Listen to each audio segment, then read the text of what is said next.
Good morning, everyone. We're continuing in the words of the Ramban. Yesterday, the Ramban taught us that the illusion of wealth convinces a person that they deserve to have the praise and they deserve to be pat on the back because of their riches and their wealth, when in reality, as we mentioned and we proved and we spoke about, all of that money is an inheritance that Hashem himself is giving to the person. And therefore, we have to stay humble. Says the Ramban today, "V'im bekovid," if the reason that you think that you deserve to flaunt your activities is because of honor, meaning that people accord honor to you in this world, your name is well known, people speak about you, you're in the papers, even though someone who likes to Google themselves every once in a while just to see how much covet, how much honor they have, how many things come up, articles that they've written or that they were in, shows that they were on, different things that people have said about them. It's all there when you Google yourself. So I have this feeling, it's a falsified feeling, but a feeling of covet, of honor. Haloi le'elokimhu. Doesn't honor belong to Hashem? Shenemar, like it says, Va'oishe ve'akavod milfanecha. Riches and honor are before you. They're before you, Hashem. Ve'eich mispa'er bichvoid koinoi. How could a person glorify himself with the honor of his Maker, with the honor of Hashem himself? Says the Ramban, it's a very simple equation over here. There is a device in the world called covet, called honor. And everybody is looking for honor. Everybody wants a little bit in their life. Imagine a person could go their whole life and nobody would never ever know who they are. They wouldn't know about their accomplishments, about their achievements, the things that they've added to the world, the great deeds that they have done. Nobody would ever know. Rav Yisrael Salanter, who was known as the father of the Musar movement, he was very happy to conceal his greatness. He knew that he was brilliant. He knew that he had reached lofty levels in the world of Avodas Hashem and the service of God. Yet, since that coveted honor was abhorrent to him, he was prepared to live his entire life as a water carrier in the town that he lived in. He would carry water early in the morning, and then he would go lock himself up, so to speak, during the day, and he would learn and he would probe the depths of the beauty and the wisdom of the Torah. Until one day he saw an act take place in his town which bothered him very much, because he felt that the character of the Jewish people in his town was fundamentally flawed, and he realized it wasn't only in his town, it was something that was spreading throughout the Jewish people. They were lacking the sensitivity to treat another Jew in the right way.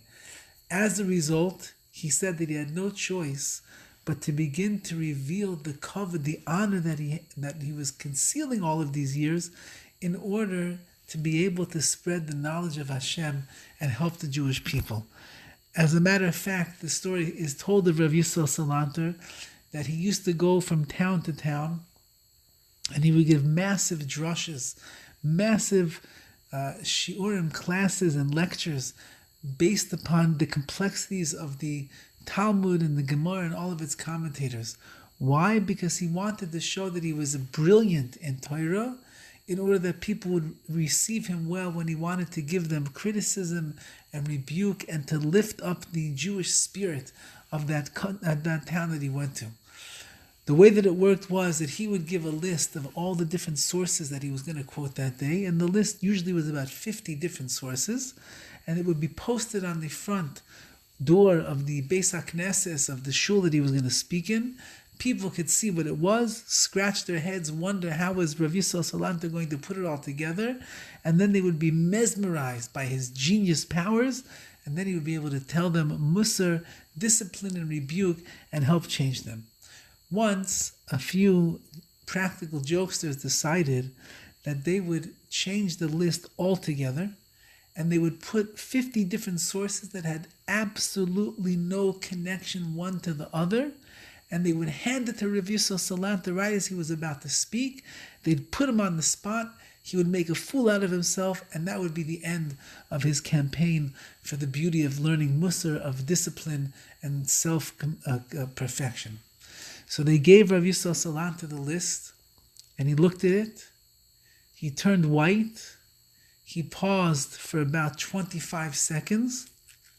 And then after that, he delivered a masterful shiur, a lecture, based upon all of the sources that were there, and he tied them all together.